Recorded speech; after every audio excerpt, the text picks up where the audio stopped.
So why waddle as a penguin at the Together Alliance march? Yawn, here we go again. Peaceful marches, beautiful displays of love, hope and unity, totally ignored or downplayed by mainstream media. Yet divisive rallies get all the attention. I see the images that we are fed, an unavoidable display of it. It isn't difficult to see beyond the hopelessness and cause of it. Why? Is it because only scandal sells? Or is it something more sinister?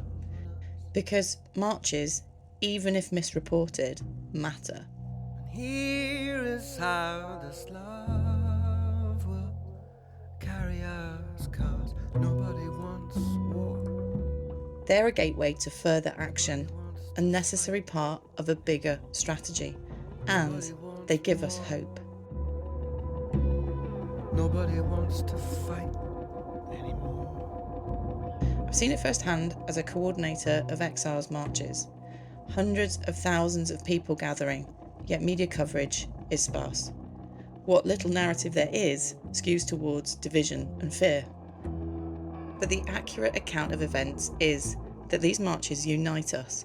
People from all walks of life, standing shoulder to shoulder, marching side by side, to show strength in numbers. They remind us we're not alone, that good people exist in the world, and they care. They care enough to turn out onto the streets. Marches nurture small sparks of hope and inspiration into courage, creativity, and more direct action. That's why they're powerful. That's why the media want to ignore them. I hear people say marches don't work. I say marches aren't reported, and they won't work on their own. Marches without next steps are like a one-night stand. Too fleeting, too little. We need to build longer lasting relationships, trusted connections and shared strategies beyond the marches. Marching was how it started for me, and now, like many others, I dedicate my life and repeatedly risk my freedom, campaigning and taking action to make material change, to use my privilege and go further than the street. Disruption is uncomfortable. History tells us it's a necessary part of resistance. Malignant media want to have you believe protests are mindless disrespect of the working folk and of ambulances getting past. But without disruption now, to get change now, there'll be much, much more disruption in the future. Nobody wants war. And it won't be colourful and joyous, there won't be music and dancing. When the food riot starts, there'll be many more ambulances and there'll be many more floods, fires, and the roads will be blocked, not with marches and protests, but with bomb craters, abandoned, burned out cars and the dead bodies of our neighbours, friends and loved ones.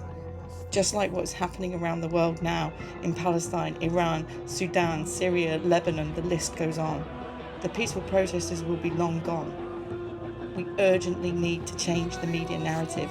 We need a movement media that tells the story of unity and the love and connection that can be shared by all humans, that we fight for. How together we can overcome these lies of division, work together to demilitarise, transition to a peaceful, sustainable future. And we need to talk about the reality of the alternative. We need access to accurate information, not addictive, algorithmic AI slop. That's why we march. That's why I waddle.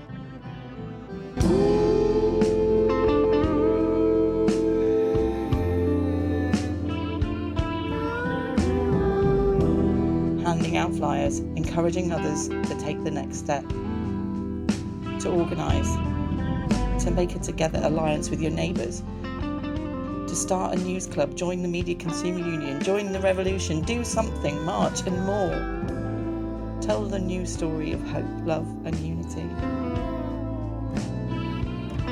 Oh, and the penguin? It's a symbol of media ignorance. In Turkey, 2013, protests were being ignored by the state broadcaster, and instead they tried to distract their viewers with a documentary on penguins. It didn't work. Protesters continued to turn up in their thousands, and the next day, some of them dressed as penguins.